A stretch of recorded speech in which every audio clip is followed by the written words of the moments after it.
Pour commencer cette émission, je suis aux côtés de Vincent Kunzmann, le jeune directeur de l'Express Drive.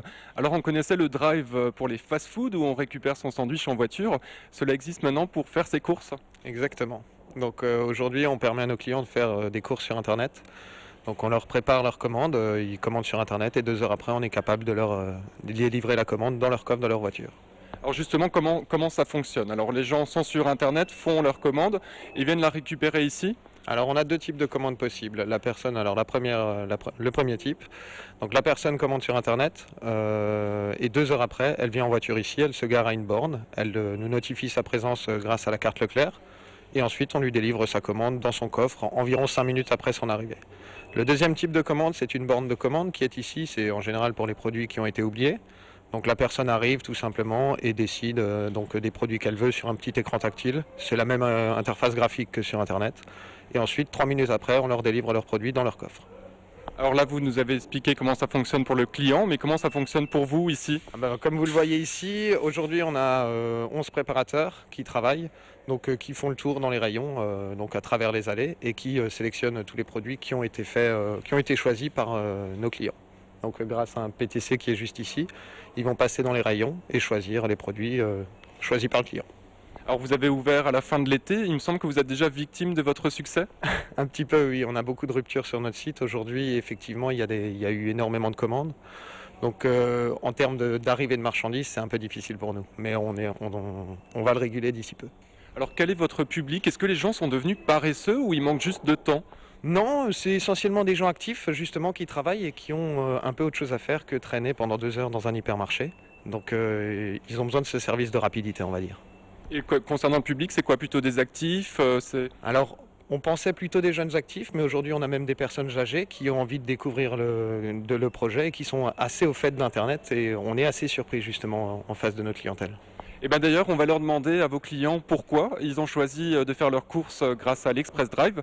Merci beaucoup Vincent Kunzmann d'avoir été avec nous. Et moi je vous retrouve dans un instant sur le marché de Mulhouse.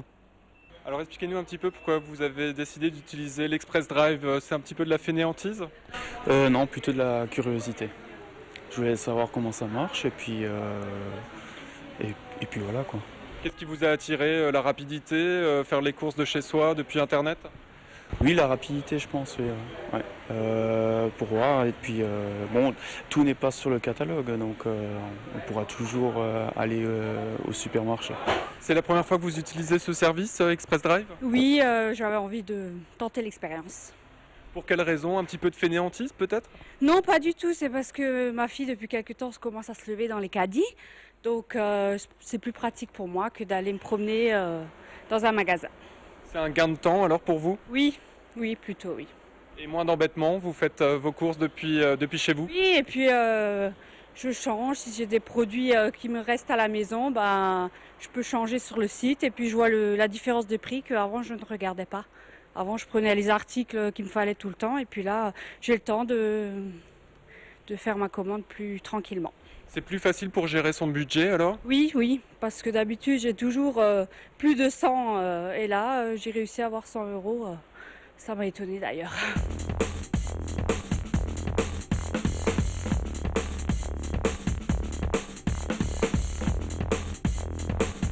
Alors sur le marché, une toute autre ambiance. À mes côtés, Nicolas Sen, le président du Schnackala. Alors le Schnackala, c'est le slow food orinois.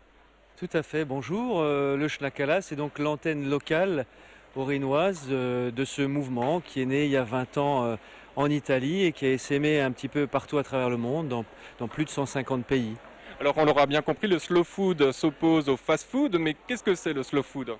Alors le terme a été choisi pour être compris de tout le monde dans le monde entier, évidemment. Slow, c'est lentement, food, c'est la nourriture.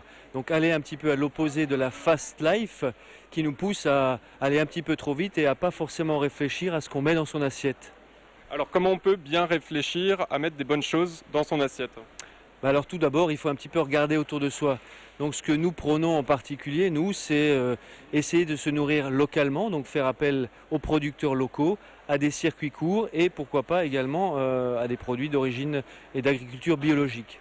Alors le slow food, c'est un mode de consommation, mais c'est aussi prendre plaisir à manger. Absolument. On appelle ça un convivium œno-gastronomique et culturel. C'est retrouver le plaisir d'être assis à table à plusieurs, prendre le temps de faire à manger effectivement et de passer de bons moments.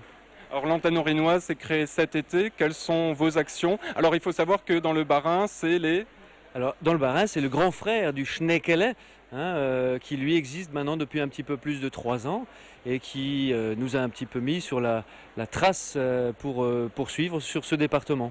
Alors vous, dans le Haut-Rhin, c'est le Schnackala. Et quelles sont vos actions? Alors nous allons avec les adhérents qui vont nous rejoindre justement rencontrer les producteurs.